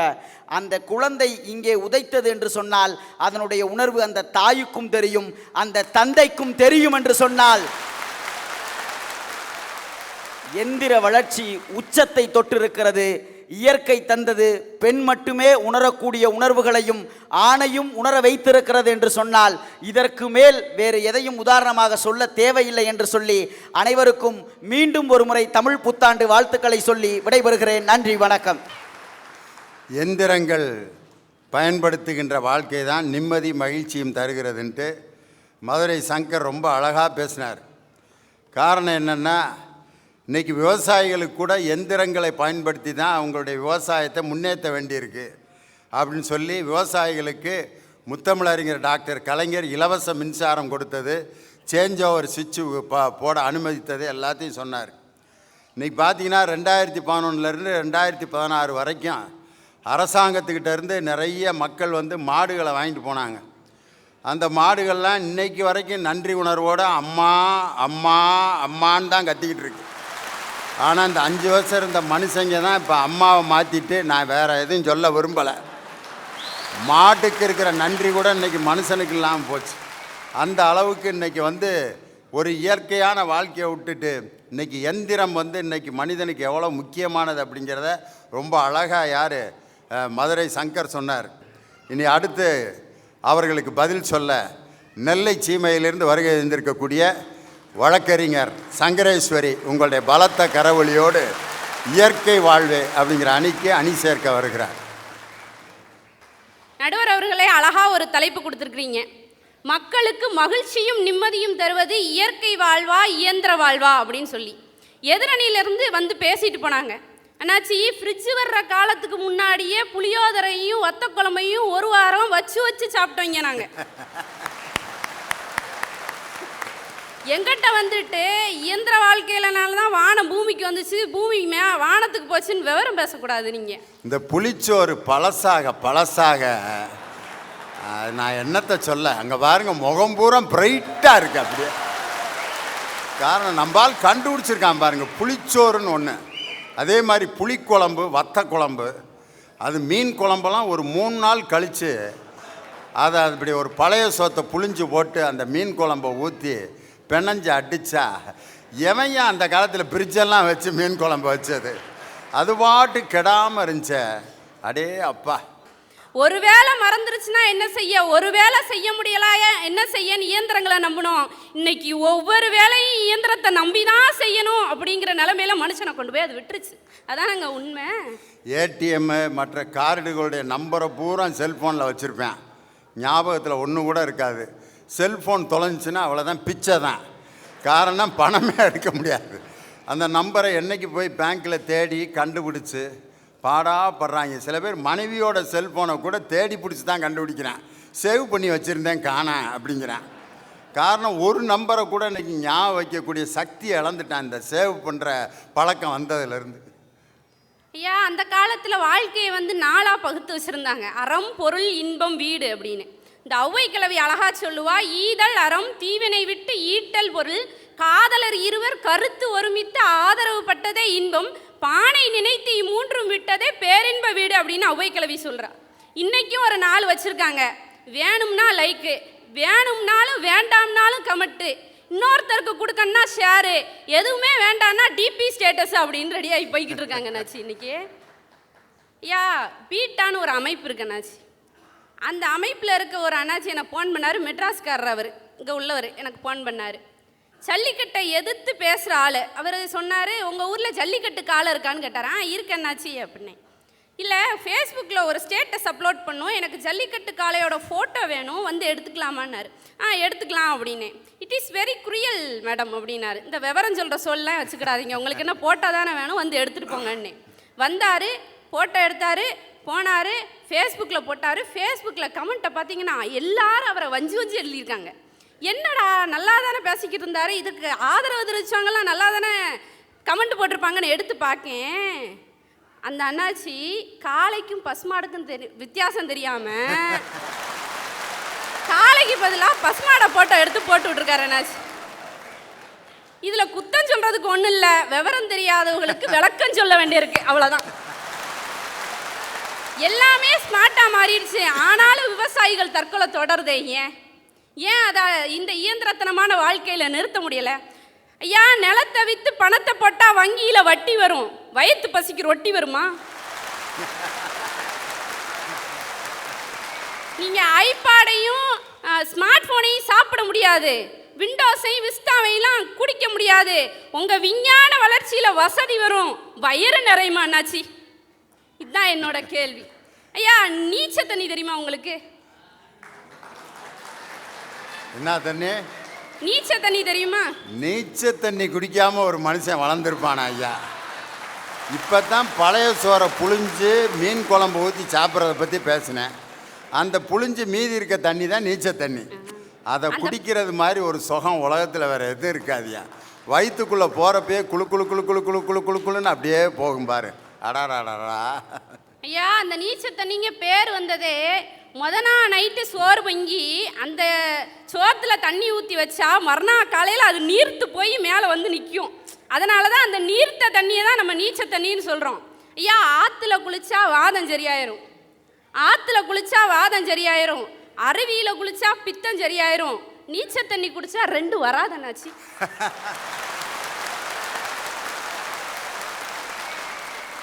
இந்த காது குத்துறாங்க, மூக்கு குத்துறாங்க, இதெல்லாம் வந்து பாரம்பரியமாக நம்ம செய்கிறது. இது எதுக்குன்னு தெரியுமா உங்களுக்கு? இந்த மூக்கு குத்துறதுனால மூச்சுக்குழல் சரியாக வேலை செய்யும். அக்குபஞ்சர் ட்ரீட்மெண்ட் இப்போ போய் காசு கொடுத்து செஞ்சுக்கிட்டு இருக்கோம்ல, அதாங்க. மூக்கு குத்துறதுனால மூச்சுக்குழல் சரியாக வேலை செய்யும், காது குத்துறதுனால சிறுமூளை சரியாக வேலை செய்யுங்கிறதுக்காக தான் அந்த காலத்தில் இப்படி ஒரு பாரம்பரியத்தை வச்சுருந்தாங்க. ஓடுற தண்ணியில் ஒரு காலத்தில் குளிச்சுக்கிட்டு இருந்தோம், உடம்புல எந்த நோயும் இல்லை. இன்னைக்கு ஒரு வாளி தண்ணியில் குளிக்க வேண்டியிருக்கு, அதனால தான் புட்டு நோயும் வந்து சேர்ந்துருக்கு. நடுவர்களே, ஊரில் இருந்து யாராவது வந்தாங்கன்னு வச்சுக்காங்களேன், முன்ன காலத்துலலாம் எப்படி கேட்பாங்க? நல்லா இருக்கியான்னு கேட்பாங்க, சௌரியமாக இருக்கியான்னு கேட்பாங்க, என்னதான் குண்டா இருந்தாலும் என்ன இப்படி மெலிஞ்சு போயிட்டான்னு அது கேட்பாங்க. இப்போ என்ன கேட்காங்க தெரியுமா? பட்டப்பின் சார்ஜர் இருக்கான்னு கேட்காங்க சார். வந்த உடனே அதைத்தான் கேட்காங்க. ஏன் ஆண்ட்ராய்டு என்னும் கிராமன் அப்படின்னு ஒரு கவிஞன் அழகாக ஒரு கவிதை எழுதியிருந்தான். ஆண்ட்ராய்டு ஃபோனில் பேட்டன் லாக் எடுக்கும் பெண் புள்ளிக்கோலம் போட்ட தங்கையை நினைவுபடுத்துகிறாள். தெருமுக்கு அரச மரத்தின் உச்சி கொம்பில் அமர்ந்து மொத்த தெருவையும் வேடிக்கை பார்ப்பதாய் இருக்கிறது ஃபேஸ்புக். மணிச்சத்தம் கேட்டதும் ஐஸ் வண்டியை நோக்கி ஓடியவன் தான் வாட்ஸ்அப் சத்தம் கேட்டதும் செல்போனை நோக்கி ஓடுகிறான். பெருமாள் கோவில் சங்கில் வேண்டுதலை சொல்லிவிட்டு சொன்னதை சங்கின் வழியே திரும்ப கேட்டதுதான் டாக்கிங் டாம். மாலையில் கிழவிகள் கூடி பேசும் புரணியை நாமறிந்த செய்தியை ஊரறிய செய்வது போல் ட்விட்டர். கவட்டையில் கல் வைத்து காகத்தை அடித்த ஆட்டமும் பொங்கச்சோறுக்காய் கோயிலுக்கு ஓடிய ஓட்டமும் தான் ஆங்கிரி பேர்டும் டெம்பிள் ரன்னும். நாம் தொலைத்துவிட்ட இயற்கை அலைகளை ஆறுதலுக்காய் வைத்திருக்கிறோம் ஆண்ட்ராய்டு ஃபோனில். இப்படித்தான் இன்றைய நிலைமை போய்கிட்டு இருக்கு இயந்திரத்தனமான வாழ்க்கையில். மீண்டும் ஒரு முறை அனைவருக்கும் தைத்திருநாள் நல்வாழ்த்துக்களை கூறிக்கொண்டு, வாழ்வதற்கு பொருள் வேண்டும், நாம் வாழ்வதிலும் பொருள் வேண்டும். வாழ்வதற்கான பொருளை இயந்திர வாழ்க்கை கொடுக்கும், வாழ்க்கைக்கான பொருளை இயற்கையான வாழ்க்கையை கொடுக்கும். இதுவரை நெல்லையின் வீரத்தமிழ் கேட்ட சென்னையின் சிங்கார தமிழுக்கு நன்றி கூறி விடைபெறுகிறேன். நன்றி. நெல்லை சீமையிலிருந்து அவங்க பேசின அந்த பேச்சிலேயே அவங்க எந்த மாவட்டத்திலேருந்து வந்திருக்காங்கன்றது அழகாக தெரிஞ்சு போச்சு. இனி அதற்கு பதில் சொல்வதற்கு தொழில் நகரமான தென்னிந்தியாவின் மான்செஸ்டரிலிருந்து வருகை இருந்திருக்கக்கூடிய கோவை பூரணகலா உங்களுடைய கரவொலியோடு எந்திர வாழ்க்கை என்ற அணியில் பேச வருகிறார். கர்நாடகம் அனுப்பி வைக்காத காவிரியை கார்மேகம் அனுப்பி வைக்கும் என்ற நம்பிக்கையில் நாட்டு நட்டு காத்திருக்கிற விவசாயிகளின் பாதங்களை தொட்டு துவங்குகிறேன். ஐயா, எதிரணிலேருந்து வந்தாங்க, ஏதோ இயற்கை வாழ்வு தான் வேணுமா, எந்திர வாழ்வெல்லாம் வேணாமா. ஒன்றும் இல்லைங்க, இங்கே தணிகை அண்ணா மேலே ஏறி வர்றதுக்கு முன்னாடி மேக்கப் மேனோட ஒரே சண்டை. எங்கள் அணியில் இருக்கிற சங்கரனா இருக்கார்ல, அவரை விட 1 இன்ச்சு கலராக தெரியணும்னு ஒரே சண்டை. மேலே ஏறி வந்தால் பேசுறது எங்களோட மைக்கு தேவையா, அதை டெலிகாஸ்ட் பண்ணுறதுக்கு எங்களுடைய கேமராக்கள்லாம் தேவையா, ஆனால் இயற்கை வாழ்வு தான் வேணுமா. எந்த விதத்தில் நல்லதுன்னு தெரியல. வேணா நம்ம அடுத்த பட்டிமன்றத்தை பக்கத்தில் இருக்கிற புளிய மரத்துக்கடியில் வச்சுக்கலாம், அவங்களுக்கு தேவையான இயற்கை வாழ்வு. இதை நீங்கள் சொல்லக்கூடாதுமா. மேக்கப்பை பற்றி போன வாரம் வேற மாதிரி இருந்தாங்க, இன்னைக்கு பார்த்தீங்கன்னா ஆளே மாறிடுறீங்க, கண்டுபிடிக்க முடியல. போன வாரம் பார்த்தீங்கன்னா வேறு மாதிரி பரிதாபமாக இருக்குது அந்த அம்மா. திடீர்னு பார்த்தா ஒரு ரூமுக்குள்ளே போயிட்டு வருது, அப்படியே வேறு மாதிரி மாறி வருது. என்னான்னு கேட்டால் பியூட்டி பார்லருக்கு போயிட்டு வந்தேன்னு சொல்லுச்சு. ஐயோ, எதை சொன்னாலும் நீங்கள் அங்கே தான் போகிறீங்க. ஐயா, நீங்கள் வந்து எப்படி ஃபேமஸாக நீங்கள் தெரியுங்களா?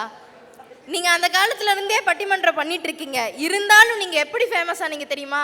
பழைய பாடலா புதிய பாடலான்னு நீங்கள் நடத்தின பட்டிமன்றம் பட்டி தொட்டி தோறும் சீடியாக போனதோட விளைவு தான் உங்களோட ஃபேமஸ். அதை மறுக்க முடியுமா? அந்த சிடி கேசட்டுன்னு ஒன்று கண்டுபிடிக்காமல் இருந்திருந்தா லியோனி வீட்டில் தனியாக புலம்பிக்கிட்டு உட்காந்துருப்பேனே ஒழிய என் பேச்சை உலகம் முழுதும் எங்கே கேட்டிருக்கு போகிறாங்க. ஐயா, அம்மா கேட்டீங்களா? ஐயா, உங்க மனைவியோட பிறந்த நாள் உங்களுக்கு ஞாபகம் இருக்கா? ஞாபகம் இருக்கு. ஞாபகம் இருக்குங்களா? பொழைச்சிப்பீங்க நீங்க. ஏன்னா அதைத்தான் என் செல்ஃபோனில் பாஸ்வேர்டாக வச்சுருக்கேன், மறக்கக்கூடாதுன்னு. உண்மைங்கய்யா, ஒருவேளை நீங்க அதை மறந்துட்டீங்கன்னு வச்சுக்கோங்க, உங்க வீட்டில் பாஸ்வேர்டை மாத்திடுவாங்க. நீங்க போய் என்னம்மா பாஸ்வேர்டுன்னு கேட்டா என் டேட் ஆஃப் பர்த் தான் மாத்திக்கோங்க அப்படின்ட்டுருவாங்க. ஐயா, அன்னைக்கெல்லாம் குருகுல கல்வி இருந்துச்சு, இன்னைக்கெல்லாம் கூகுள் கல்வி. ஐயா, அன்னைக்கெல்லாம் ஒரு பார்வையற்ற மாணவர் வந்துட்டு அவரை பத்தின ஒரு செய்தியை தான் நம்ம தொலைக்காட்சியில பார்ப்போம். ஆனா இன்னைக்கு பார்வையற்ற மாணவனே செய்தி வாசிக்கிற பார்க்குறோன்னா அது நம்மளுடைய எந்திர வாழ்க்கையோட ஒரு மிகப்பெரிய முன்னேற்றம் தானங்கய்யா. ஐயா, கொஞ்ச நாளைக்கு முன்னாடி வந்துட்டு ஒரு மிகப்பெரிய பாலியல் வன்கொடுமை நடந்துச்சு. அதை வந்து அந்த பெண் வந்து நிலை குலைந்து போனாங்க, அவங்களுக்கு வந்து ஒரு நல்ல வழி கிடைக்கல.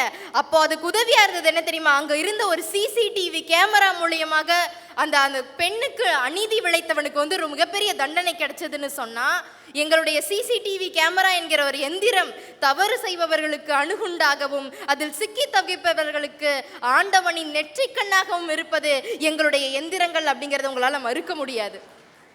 ஐயா, இப்போல்லாம் நம்ம ஆதார் அட்டைக்கு ஃபோட்டோ எடுக்கிறது வந்து ரொம்ப ட்ரெண்டியாக போச்சு. ஆதாருக்கெல்லாம் நிறைய ஃபோட்டோ எடுத்துகிட்டு இருக்கோம். இப்போ ஒரு சின்ன பையன் தொலைஞ்சிட்டான்னு வச்சுக்கோங்க, அவனுக்கு வந்து எங்கள் அப்பா அம்மா பேர் சொல்ல தெரியல, எங்கேருந்து வந்தான் என்ன ஏது ஒன்றும் சொல்ல தெரியலன்னு வச்சுக்கோங்க. ஒன்றும் இல்லை, அவனை பக்கத்தில் இருக்கிற ஒரு ஆதார் நிலையத்திற்கு எடுத்துகிட்டு போய் அவனோட கைரேகையும் அவனுடைய கண் கருவெளியும் ஸ்கேன் செஞ்சால் போதும், அவனுடைய அப்பா அம்மா யாருன்னு கண்டுபிடிச்சிடலாம். ஆதார் அட்டை கேட்க வேண்டியதுதான், அதுக்குன்னு எல்லாத்துக்கும் இப்போ ஆதார் அட்டை. ஒரு கடையில் வடை வாங்க போனால் கூட ஆதார் அட்டை இருந்தால் கூட, பருப்பு வடை வேணுமா உளுந்த வடை வேணுமா அப்படின்னு கேட்டு வடை வாங்கிறது கூட ஆதார் அட்டை கேட்பாங்க போல இருக்கு. இன்றைக்கி அப்படி ஆகிப்போச்சு. இப்படிப்பட்ட தொழில்நுட்பமெல்லாம் இன்னைக்கு இருக்கிற வாழ்க்கைக்கும் மனுஷங்களுக்கும் ஒரு மகிழ்ச்சியும் ஒரு நிறைவும் கொடுக்கறதா தான் இருந்துச்சு. ஐயா, கைரேகையை பார்த்து உங்களுடைய வாழ்க்கை நீங்க முடிவு செஞ்சிடாதீங்க. ஏன் தெரியுமா? கையே இல்லாதவனுக்கு கூட மிகப்பெரிய வாழ்க்கை இருக்கிறது, அதை சொல்லுவது எங்களுடைய எந்திர வாழ்க்கை என்பதை மறந்து விடாதீங்க. எங்க கை இல்லைன்னா பரவாயில்ல ஒரு செயற்கை கையை வச்சுக்கலாம், கால் இல்லைன்னா பரவாயில்ல ஒரு செயற்கை காலை வச்சுக்கலாம், காது கேட்கலன்னா பரவாயில்ல காது மிஷின் வச்சுக்கலாம், கண்ணு தெரியலன்னா பரவாயில்ல பிரெய்லி முறையில் படித்து வாழ்க்கையில் முன்னேறிக்கலாம்னு சொல்லி பல பல எந்திர நுட்பங்களை எல்லாம் கொண்டு வந்தது எங்களுடைய எந்திர வாழ்க்கை. அந்த வாழ்க்கை மக்களுக்கு மகிழ்ச்சியாக தான் சார் இருக்கு. ஐயா, சேட்டலைட் வந்து உலகத்தை சுற்றி வரும். ஆனால் அந்த சேட்டலைட்டை அனுப்புவதற்காக உலகமே இன்று இந்தியாவை சுற்றி வருகிறதுனா அதோட விளைவு என்ன தெரியுமா? நம்முடைய அப்துல் கலாம் அவர்கள் வந்து அவர் கொண்டு வந்த மிகப்பெரிய திட்டம் தான் 20க்கு 20ங்கிற ஒரு புத்தகத்தில் வந்து அவர் ரொம்ப அருமையாக எழுதியிருப்பார். எந்திரங்கள் தான் நம்முடைய உலகை மிகப்பெரிய நிலைக்கு கொண்டு செல்லும் நம்பினவர் வந்து நம்முடைய ஏபிஜே அப்துல் கலாம் அவர்கள். அப்படிப்பட்ட அப்துல் கலாம் அவர்களுடைய வலியுறுத்தினதை வந்து நம்ம எல்லாம் பின்பற்றணுங்கிறது ரொம்ப முக்கியம். 1000 மைல்களை தாண்டி செல்ல அவருக்கு கால்களை விட கோள்களே அதிகம் உதவியது. அதனால தான் இன்னைக்கு அவர் எட்டாத உயரத்தையும் எட்டி இருக்கிறார். பாவங்களை துரைக்கிற ராமேஸ்வரத்தில் பிறந்த புண்ணியம் சார் அப்துல் கலாம். அப்படிப்பட்ட அப்துல் கலாம் கொண்டு வந்த இந்த எந்திர வாழ்க்கையும் நமக்கு மகிழ்ச்சியாக இருக்கிறது அப்படிங்கிறத நம்மலாம் மறந்துடக்கூடாது. ஐயா, காவிரி தான் ஏமாற்றி விட்டது, எங்கள் நடுவர் நீங்கள் ஏமாத்த மாட்டீர்கள் என்ற நம்பிக்கையுடன் விடைபெறுகிறேன். நன்றி, வணக்கம். இன்னைக்கு கண் தெரியாதவர்கள் கூட செய்தி வாசிக்கிறார்கள், கைரேகையை வைத்து ஒருவனுடைய எதிர்காலத்தை கணிக்கிறார்கள். ஆனால் கையே இல்லாதவர்களுக்கு கூட எதிர்காலத்தை கொண்டு வருவது எங்களுடைய எந்திரமயமான வாழ்க்கை தான், எந்திரத்தை நம்பிய வாழ்க்கை தான் சொன்னாங்க. அற்புதமான பேச்சு. இன்றைக்கி அதுக்கு பதில் சொல்லணும். இயற்கையான வாழ்வே அப்படிங்கிற அணியை நிறைவு செய்ய வருகிறார் விழுப்புரம் ராஜகோபால். பக்கத்தில் சங்கர் வந்து பேசிட்டு போனார், நான் ஸ்மார்ட்டாக இருக்கேனா, செமி வாஷிங் மிஷின் மாதிரி இருக்கேன் அப்படின்னு உண்மையை சொல்லியாச்சுன்னா இயற்கையான பதிலாக இருக்கும் அது. பக்கத்தில் இருக்கிற பாப்பா சொன்னாங்க, அப்துல் கலாம் வந்து எல்லாமே இயந்திரத்தெல்லாம் கண்டுபிடிச்சாங்கன்னா இயந்திர வாழ்க்கையில் வாழ்ந்து கொண்டு இருக்கிறோம். ஒரே ஒரு நிதர்சனமான உண்மையை புரிஞ்சுக்கணுப்பா, அவர் இயந்திரத்தை கண்டுபிடிச்சாலும் அவர் ஓய்வு எடுக்கிற இடம் இயற்கையான சூழ்நிலையில் தான் அமைதியாக இருந்து ஓய்வு எடுத்தார். அதை இயற்கையான சூழல் எடுத்தாலும் மறுத்தர முடியாது. ஒன்றும் இல்லையா, நாங்கள்லாம் ஸ்கூல் சேர போவோம். அப்போல்லாம் எப்படின்னு கேட்டால் இந்த சர்டிஃபிகேட்டு பர்த் சர்டிஃபிகேட்லாம் எதுவும் கிடையாது. அப்படி காதை தொட்டு பார்த்தா காதை தொட்டால் 5 வயசு ஒன்றாச்சு சேர்த்து விட்டுருவாங்க. இதுதான் நடந்தது. எதனால் 5 வயசுக்கு வைக்கானா, அந்த 5 வயசு வரைக்கும் குழந்தைக்கு விளையாடக்கூடிய பருவம். அதனால விளையாட்டு பருவத்துக்கு 5 வருஷம் ஒதுக்கணும். இன்றைக்கி பால்வடியும் முகம் மாறுவதற்குள் குழந்தைகளெல்லாம் பால்வாடியில் இருக்குது. இது இயந்திர வாழ்க்கையில் எப்படியா மகிழ்ச்சியை கொடுக்கும். அப்படி காதத்தோடு எனக்கு பக்கத்தில் டீச்சர் சொன்னாங்க, முடி ஹெட்மாஸ்டர் உட்காந்துக்கிறாரு, நானும் காதை தொட்டேன். ஏன் காதை இல்லை, பக்கத்தில் டீச்சர் காதை. அப்போ உங்களுக்கு வயசு கூடையில் இருந்திருக்கண்ணே. 5 வயசு காதை தொட்டா வயசு 5, டீச்சர் காதை தொடுற அளவுக்குன்னா அது எப்போ உங்களை 1ஆம் கிளாஸில் சேர்த்தாங்கன்னு இப்போ எனக்கு புரியவே இல்லை. எனக்கு 5 வயசுல டீச்சர் காதை தொட்டேன் அப்படின்னா 5 வயசு படிக்கக்கூடிய பருவம்னா அப்போ கூட எங்களுக்கு விளையாட்டு மாறலை, விளையாட்டோட கல்வியை கற்றுக்கணும்யா. இன்றைக்கி தாய்மொழியை மறந்து கூட அந்நிய மொழியில் இருக்கக்கூடிய இயந்திர கல்வியை குழந்தைக்கு கொடுக்கணும்னு ஆசைப்படுறாங்க. நாங்கள் எதிர்பார்க்கறது என்னென்னா, படிக்கிற பொழுதே அந்த மாணவனை இயந்திரத்தனமாக மாற்றாதீங்க. எதிர்காலத்தில் ஒரு மாண்புமிகு மனிதனாக வளர்க்குறதுக்கு என்ன வேணுமோ அதை செய்யணும்னு சொல்கிறேன். இயற்கை வாழ்வுக்குள்ளே சம்பாதிச்சு என்ன பண்ண போகிறீங்க, பேங்க்கில் போட போகிறீங்களா? சரி, பேங்க்குக்கு வாங்கய்யா. ஒரு 1.5 மாதத்துக்கு முன்னாடி இந்த 500 1000 செல்லாதுன்னு சொல்லிவிட்டாங்க. இயந்திர வாழ்க்கையை நம்பி இருக்கிறவங்க என்ன பண்ணாங்க, சந்தோஷப்பட்டுருக்கணுமா? இயந்திர வேலை செய்யாத போது ஒன்றும் இல்லையா. வீட்டில் எங்கள் வீட்டில் இருக்கிறவன் என்ன பண்ணினா, மாவாட்ட முடியல கிரைண்டர் வேணும்னு கேட்டால் கிரைண்டரை வாங்கி கொடுத்தேன். சட்னி பட்டிமன்றம் பேச போனால் சீக்கிரமாக அமுச்சிடலாம், மிக்ஸி இருந்ததுன்னா சட்னி அரிக்க சௌரியம்னா மிஷினை வாங்கி கொடுத்தோம்.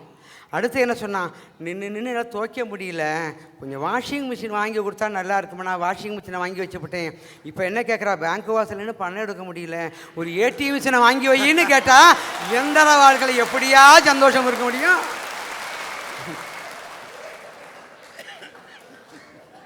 ஏன் அந்த மனைவியை பற்றிக்கும் யோசனை பண்ணி பார்க்கணும். இந்த பேங்க்கில் அடித்து பிடிச்சி பணமெல்லாம் எடுத்துட்டோம். அந்த 2000 நோட்டு என்ன பண்ணாங்க, 4000 எடுக்கலாம், 2000 கொடுத்தான். அந்த 2000 வாங்கினோடனே நான் எப்படி தெரியுமா பார்த்தேன், நான் மட்டும் இல்லை என்ன மாதிரி பாதிக்கப்பட்ட எப்படி தான் பார்த்துருப்பாங்க. 2000 ரூபா நோட்டையும் பொண்டாட்டியும் அப்படியே ஒரே மாதிரி பார்த்தாங்க. ஏன் தெரியுமா, ரெண்டும் என்ன சொன்னாலும் கடைசி வரைக்கும் மாற்றவே முடியல.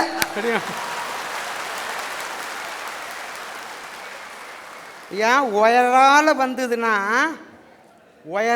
வந்ததுன்னா மின்சாரம், ஒரு கயரால் வந்துச்சுன்னா அது சம்சாரம். முதல்ல உள்ளது தொட்டா அடிக்கும், பின்னாடி உள்ளது தொட்டதுக்கெல்லாம் அடிக்கும். அண்ணா ரொம்ப பாதிக்கப்பட்டிருக்கார் போல இருக்க. அப்படி எதை தொட்டு மாமி வந்து தொட்டதுக்கெல்லாம் அடிச்சுட்டே இருக்காளா? அப்படி எதை தொட்டு அடி வாங்கினேன்னு கேளுங்க முதல்ல. அவள் தங்கச்சி ஊர்லேருந்து வந்திருந்தா, அவளை தொட்டே நான் வேற எதையும் தொடலையா. இந்த விளக்கத்தை ஏன் பிள்ளைகிட்ட சொன்னா அவன் சொல்கிறான், ஓ சின்னம்மா எங்கே வந்தாலும் பிரச்சனை தான் வருமோங்கிறான்.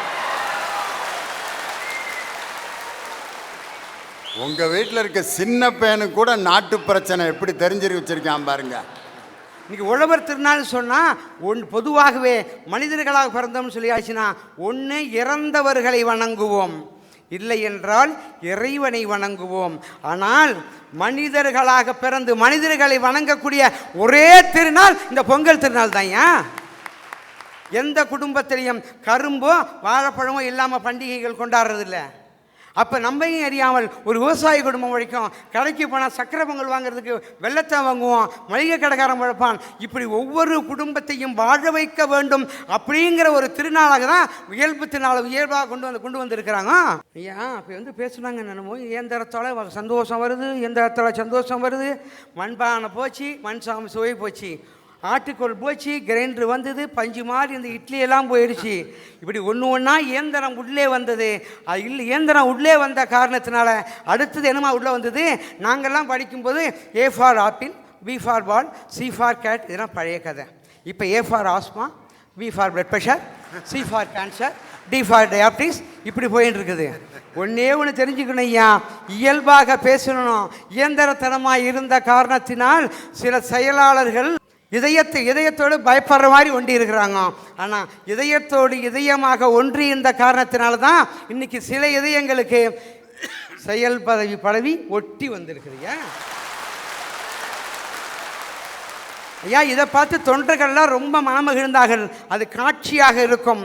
கடமை, கண்ணியம், கட்டுப்பாடு, மனிதநேயம், மக்கள் தொண்டு, இது இயல்பாக நம்மிடையே இருக்குமேயானால் காட்சிகள் மட்டுமல்ல, எதிர்காலத்தில் மக்களை மகிழ்விக்க ஆட்சி கூட நம்மை வந்து சேரும். அப்படிங்கிற இயல்பை புரிந்து கொள்ள வேண்டும். இயல்பு வாழ்க்கையே பெரிதும் மகிழ்ச்சியை உண்டாக்கும் இடத்து வாய்ப்பளித்த நல்லுள்ளங்களுக்கு நன்றி பாராட்டி விடைபெறுகிறேன். நன்றி, வணக்கம். ஆஹா, இன்னைக்கு எந்திரத்தில் வாழ்ந்த மனிதன் எந்திரமாகவே மாறி போயிட்டான் அப்படின்ட்டு ரொம்ப அழகாக விழுப்புரம் ராஜகோபால் பேசினார்.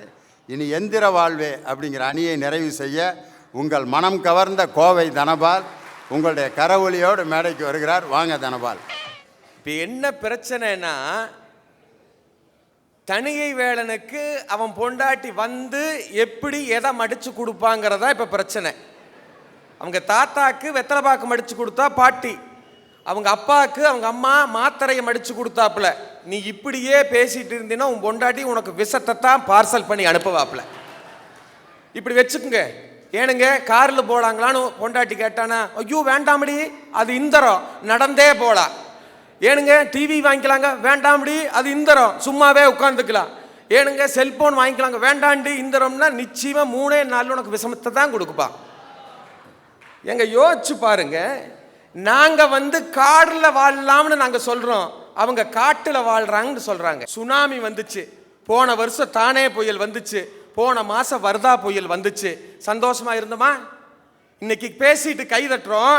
4 நாள் சென்னை முடங்குச்சு. நான் கேட்குறேன், சிங்கார சென்னையாக இருந்த சென்னை 4 நாள் கரண்ட் இல்லை, தண்ணி இல்லை, பெட்ரோல் பங்கில் பெட்ரோல் இல்லை. எல்லாரும் ஃபோனில் ஊருக்கு என்ன பேசுகிறாங்க தெரியுமா? சென்னையில் இருக்கிறவங்க கரண்ட் வந்து 4 நாள் ஆச்சு, ஒரு சட்னி கூட அரைக்க முடியல, மிக்சி ஓட மாட்டேங்குது, செல்போன் சார்ஜே போட முடியல. இத்தனை புலம்புறீங்களே, 3 பேர் பொழப்பு இல்லாமல் பேசுகிறாங்கன்ட்டு இயற்கையான வாழ்வு நல்லா இருக்குது, இயற்கையான வாழ்வு நல்லா இருக்குதுன்னு நீங்கள் கைதட்டுறீங்களே, யோசிக்க வேண்டாமா? நான் கேட்குறேன், யோசிச்சு பாருங்க. 4 நாள் பட்ட கஷ்டம் பட்டாதான் இந்த இயற்கையான வாழ்வு. ஒன்று சொல்கிறேங்க, இயற்கை நம்மளை ஏமாற்றும், ஆனால் இயந்திரம் ஒருபோதும் ஏமாற்றாது. நான் நடந்த சம்பவத்தை சொல்லட்டுமா? போன மாதம் புயல் அடிச்சுது, கரண்ட் இல்லை, ஜென்ரேட்டர் ஓடல, ரோட்ல வாகன வசதி இல்லை, எதுவும் இல்லை.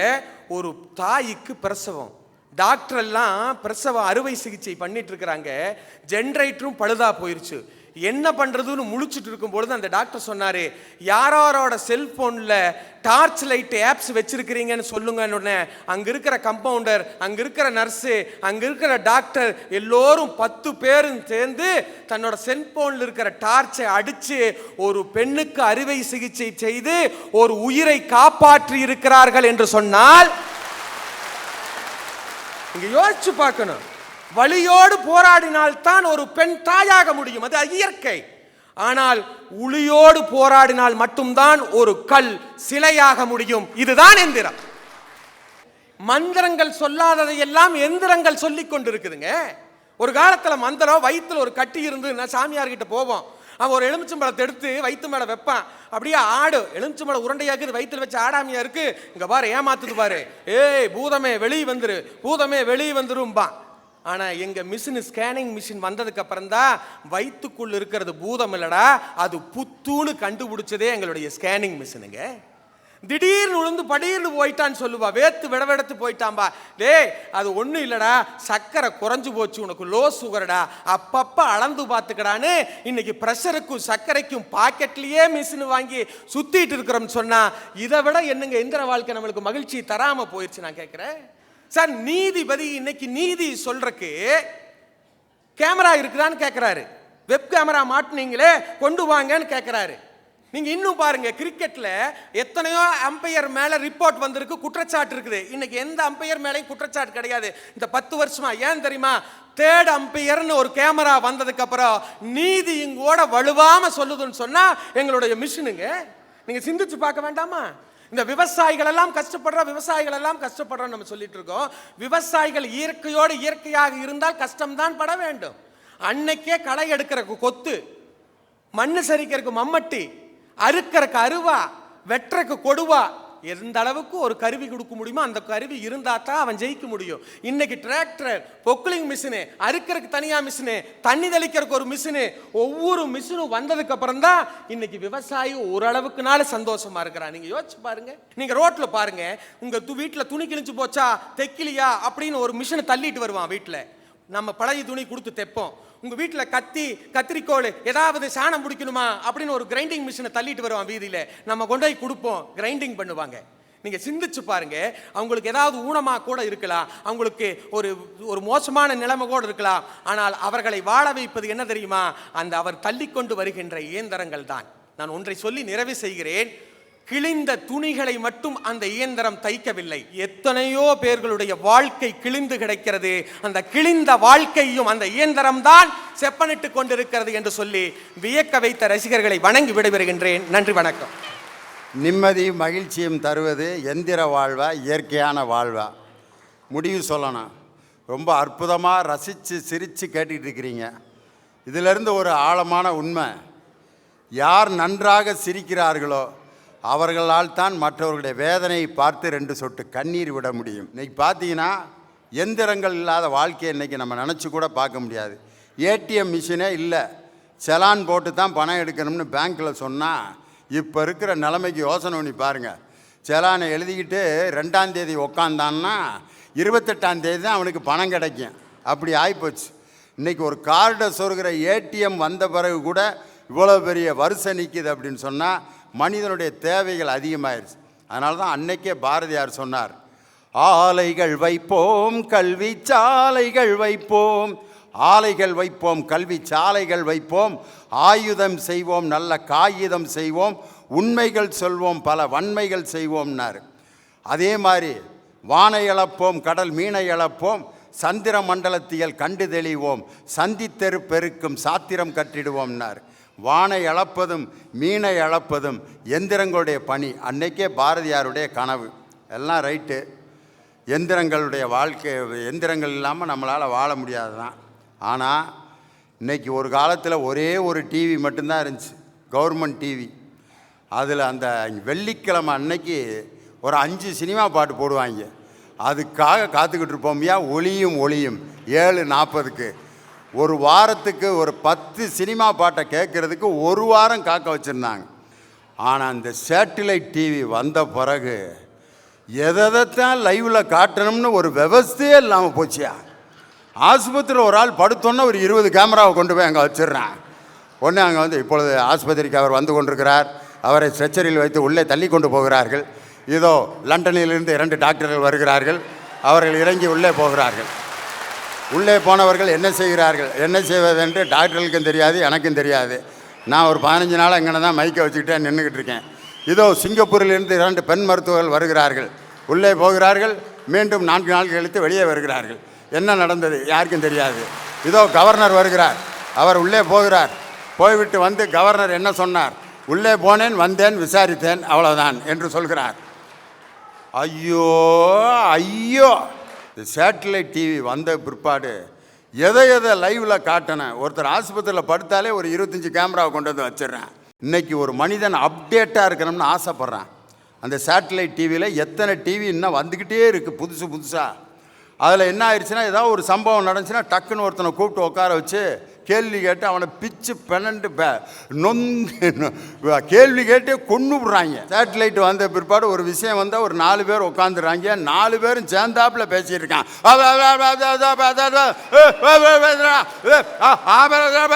உட்காந்துருக்கேன், யாராவது ஒருத்தன் பேசுங்கடாட்டே. 4 பேரும் சேர்ந்தாப்பில் பேசுனா எப்பட்றா கேட்குறது? இந்த நிகழ்ச்சியை உட்காந்து இந்த ஜனங்க படுற பாடு ஒரு 50, 20, 30 வருஷத்துக்கு முன்னாடி இந்த பிரச்சனை இருந்துச்சா? இல்லை. இன்றைக்கி எந்திரங்கள் நம்மளை படுத்திக்கிட்டு இருக்கு அப்படின்ட்டு யார் இந்த குரூப் சொல்லுது. ரைட்டியா? இதுக்காக ஒரு மனிதன் எந்திரங்களுக்கு அடிமைப்பட்டே வாழ்ந்துக்கிட்டு இருக்கணுமா? இன்றைக்கி பார்த்தீங்கன்னா இயற்கையான வாழ்வா எந்திர வாழ்வா? ஒரு சின்ன உதாரணம் சொன்னால் நீங்கள் புரிஞ்சுக்கிருவீங்க. உதாரணத்துக்கு ஒரு நல்ல நிலத்தில் ஒரு விதையை போட்டு அந்த விதை செடியாகி மரமாகி காற்று மழைக்கு வெயிலுக்கும் தாக்கு பிடித்து இங்கிட்ட அங்கிட்ட அசைஞ்சு வேர் பிடித்து நல்ல விளைந்த மரமாக கனி கொண்டு நிற்கக்கூடிய ஒரு மரம். அந்த மரம்தான் இன்னைக்கு வந்து நாட்டுக்கும் மக்களுக்கும் பாதுகாப்பு அரணாக திகழும். இன்னொரு மரம் காட்டில் அங்கிட்டு அது வாட்டு கடந்த ஒரு மரம். ஜேசிபியை வச்சு அந்த மரத்தை வேரோடு அப்படியே தூக்கிட்டு வந்து ஒரு 30 அடி குழியை தோண்டி அந்த மரத்தை ஊனி வச்சுட்டாங்க. வேறு என்னைக்கிடா பிடிச்ச அந்த மரம் அது காஞ்சி போயிரும்டா. எல்லாம் அதெல்லாம் பிடிக்கும். 30 வருஷமாக அங்கே தானே இருந்துச்சு அந்த மரம். அப்போ இங்கே வந்து வேறு ஊனாதா? அது வேறே இல்லாமல் அந்த மரம் என்னைக்கு வேணாலும் பட்டு போகும்டா. விதையாக இருந்து உரம் வாங்கி பனிக்கும் வெயிலிலும் காற்றிலும் புயலிலும் தாக்கு பிடித்து எந்த மரம் வளர்ந்து கனிகளோடு நிற்கிறதோ அந்த மரம்தான் இந்த நாட்டுக்கு நல்ல பலனை தரும் அப்படிங்கிறது. நான் வந்து மரத்தை பற்றி தான் பேசிகிட்டு இருக்கேன், வேறு எதையும் நான் பேசலை. இயற்கையான வாழ்வா எந்திர வாழ்வா? விவேகானந்தர் வந்து கன்னியாகுமரிக்கு போய் அந்த தனியாக இருக்கிற பாறையில் போய் நான் தவம் செஞ்சு என்னுடைய தவத்தை நான் மேற்கொள்ளணும்ன்ட்டு அந்த விவேகானந்தர் அந்த கன்னியாகுமரியுடைய கரையில் நிற்கிறார். அப்போ வந்து பரிசலில் வந்து அந்த கரைக்கு கூட்டிகிட்டு போயிட்டு அந்த பாறைக்கு கூட்டு போயிட்டு வரக்கூடிய மீனவர்கள்கிட்ட கேட்குறாரு, என்னை அந்த பாறைக்கு கூட்டு போங்க, அதுக்கு காசு வேணுங்க. காசு இல்லைப்பா, எனக்கு கொண்டு போய் விடுங்க, அப்புறம் நான் காசு இதை வச்சு தாங்க பொழைச்சிக்கிட்டு இருக்கோம்யா, நீ வேறு சாமியார், உன்கிட்ட காசு இல்லை, உண்மையான சாமியார் நீ ஒரு ஆள் தாயா, பேங்க்கில் அக்கௌண்ட் வச்சுருக்க சாமியாரெலாம் பார்க்குறான், ஒரு படகுல போகிறது கூட காசு இல்லாமல் நிற்கிறிய, நீ தாயா உண்மையான சாமியார்னு விவேகானந்தரை பார்த்துட்டு, நாங்கள் இந்த கூலி வாங்காமல் இந்த படகை செலுத்த முடியாதுங்க பார்த்தாரு. உடனே தலையில் அவருடைய துண்டெடுத்து தலையில் இருக்கக்கூடிய துண்டை இடுப்பில் கட்டிட்டு கடலில் குதித்து நீச்சல் அடித்து அந்த பாறையில் போய் உட்கார்ந்து அந்த இடத்தில் அவர் தவம் செய்தது தான் இன்றைக்கி விவேகானந்தருடைய பாறை. அன்னைக்கு வந்து அவர் அந்த எந்திரத்தை நம்பி கரையிலேயே உட்கார்ந்து இருந்திருந்தால் இன்றைக்கி விவேகானந்தர் என்ற ஒரு அற்புதமான ஒரு துறவியை இந்த நாடு உலகம் முழுவதும் பேர் வாங்கி கொடுத்த அந்த துறவியை இந்த நாடு நம்ம இழந்திருக்கோம். ஒரே ஒரு செய்தி சொன்னால் எந்திர வாழ்வா இயற்கையான வாழ்வாங்கிறத புரிஞ்சுக்கிருவீங்க. இப்போ ஒரு படம் வந்திருக்கு, தங்கல்னு ஒரு படம், அமீர்கான் நடித்த ஒரு படம். அவர் ஒரு பெரிய குஸ்தி பைல்வான், தன்னுடைய ஒரு ஆம்பளை பிள்ளை பிறந்தா அவனை எப்படியாவது ஒரு மல்யுத்த வீரனாக மாற்றணும்ட்டு ஆசைப்பட்டு புள்ள பிறக்கும்னு பார்க்குறாரு. 4 பொம்பளை புள்ள வரிசையாக. பொம்பளை பிள்ளைய எப்படா மல்யுத்த வீரனாக மாற்றுறதுன்ட்டு 2 பொம்பளை பிள்ளைய தலையில் முடியை வெட்ட வச்சு மணலில் படுத்து அவரே ட்ரைனிங் கொடுக்குறாரு. அதில் ஒரு பெண் வந்து நேஷ்னல் கேம் வரைக்கும் போய் அங்கே ஒரு பெரிய அம்பையர், அவர் வந்து பயங்கர டெக்னிக்லாம் சொல்லி கொடுக்குறாரு. அட்டாக், டிஃபென்ஸ், அந்த கோச்சுனுடைய ட்ரைனிங் படி அந்த பொண்ணு விளாண்டு பார்க்குது, முடியல. அவங்க அப்பா சின்ன வயசுலேருந்து சொல்லி கொடுத்த அந்த விஷயத்தை கடைசி அந்த ஃபைனலில் அவங்க அப்பாவை நினச்சிக்கிட்டே நம்ம விளாடணும்னு ஆசை அந்த ஃபைனல் ஒலிம்பிக்கில் போய் நிற்கிறா அந்த வீராங்கனை. அவங்க அப்பா அந்த கூட்டத்தில் உட்காந்து என்கரேஜ் பண்ணுறதுக்கு வருவார்னு பார்க்குறா. அவங்க அப்பா வரல. அந்த ரெஃப்ரி வந்து இவங்க அப்பா தான் வந்து அந்த பிள்ளைக்கு என்னுடைய வெற்றிக்கு காரணம்னு பேட்டி கொடுக்குறா. அந்த ஆளை வர விடாமல் பண்ணிடணும்னு அவங்க அப்பனை கொண்டு போய் ஒரு ரூமில் பூட்டி வச்சிடுறாங்க. இந்த வீராங்கனை அப்படியே கூட்டத்தில் பார்க்குறா, தகப்பனை காணா. ஐயோ நம்மளுக்கு உற்சாகப்படுத்துவார், அப்பா இல்லையேன்னு சொல்லிட்டு அந்த கடைசி சுற்று வர்ற நேரத்தில் அந்த மணலில் வயக்காட்டில் அப்பா சொல்லி கொடுத்த அந்த டெக்னிக்கை ஞாபகம் வச்சு உற்சாகத்தோடு போராடி இந்தியாவுக்கு தங்கப்பதக்கத்தை வாங்கி கொடுக்கும் பொழுது அந்த நேரத்தில் இந்தியாவுடைய தேசிய கீதம் ஒலிக்கும். அவங்க அப்பாவால் அந்த கூட்டத்துக்கு வர முடியாது. அந்த அறைக்குள்ளே நின்று தேசிய கீதம் ஒலிச்சோன்னா, ஆஹா நம்ம மக ஒலிம்பிக்கில் தங்கப்பதக்கம் வாங்கிட்டாடா அப்படின்ட்டு அந்த தந்தை ஒரு கண்ணீர் வடிப்பான். பார்த்தீங்களா? அந்த நேரத்தில் நான் தியேட்டரில் அந்த படம் பார்க்கும்போது பார்த்தேன். தேசிய கீதம் ஒலிக்கும்போது அந்த தியேட்டரில் இருக்க அவ்வளோ பேரும் எழுந்து அட்டென்ஷனில் நின்னாங்க பார். இன்னும் நாட்டுப்பற்றும் மொழிப்பற்றும் நமது மக்களை விட்டு இன்னும் அகலவில்லை என்பதை அந்த நேரத்தில் நான் பார்த்தேன். எவ்வளவோ எந்திரங்களோடு போராடி அந்த கோச்சு சொல்லி கொடுத்த அந்த டெக்னிக்கை விட சின்ன வயசுலேருந்து இயல்பாக தன் தந்தையிடம் கற்ற அந்த வித்தையினால் இந்தியாவில் ஒலிம்பிக் பதக்கத்தை வாங்கிய அந்த வீராங்கனை எப்படி இந்தியாவுடைய ஒலிம்பிக் தங்கப்பதக்கத்தை வாங்கி மானத்தை காப்பாற்றினாலோ அதுபோல் இயல்பான ஒரு வாழ்க்கை ஒரு மனிதன் வாழ்ந்தால்தான் அவன் மற்ற மனிதர்களோடு மனிதர்களாக வாழ முடியும். எந்திரத்தை நம்பிய மனிதன் மற்ற மனிதர்களுக்கு இன்னொரு எந்திரமாகத்தான் காட்சியளிப்பானே ஒழிய மனிதநேயமும் அன்பும் பாசமும் வேண்டுமென்று சொன்னால் நிம்மதியும் மகிழ்ச்சியும் தருவது எந்திர வாழ்வு அல்ல, இயற்கையான வாழ்வுதான் ஒரு மனிதனுக்கு நிம்மதியும் மகிழ்ச்சியும் தருகிறது என்று சொல்லி கோடான கோடி தமிழ் ரசிக பெருமக்களுக்கும் கலைஞர் தொலைக்காட்சியின் நேயர்களுக்கும் தமிழ் புத்தாண்டு பொங்கல் வாழ்த்துக்களை சொல்லி உங்களிடமிருந்து விடைபெறுகிறேன். நன்றி, வணக்கம்.